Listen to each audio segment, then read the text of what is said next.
নমস্কার, সুপ্রভাত।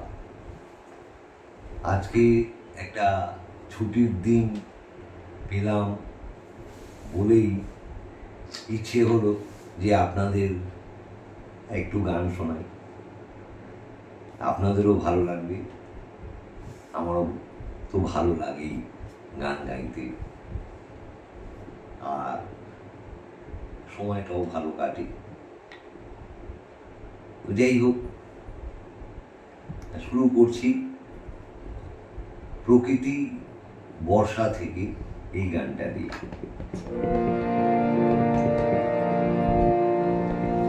তবের তবের বাঁধো কাটু রসের বর্ষানে, হৃদয় আমার শ্যামল মধুর